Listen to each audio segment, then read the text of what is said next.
this video, I will show you how to cancel pending order on HEB. So first of all, open HEB app or simply open Chrome or any web browser. In the search bar, search for HEB. Then click on the URL. Then make sure you're logged into your account. After you've logged in the upper left corner, you will see these 3 lines. Click on it.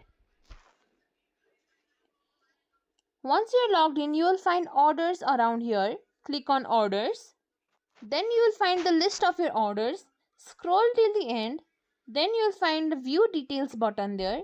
Click on view details. Then at the bottom of the screen, you will find cancel order. Simply click on cancel order. Then tap on cancel order again to confirm. And in case you don't see cancel order, it is because your order has already been dispatched and it cannot be cancelled anymore. And that's it. That's how you can cancel a pending order on HEB. If you think this video was helpful, please like, share, subscribe to our channel and leave us a comment down below. Thank you for watching.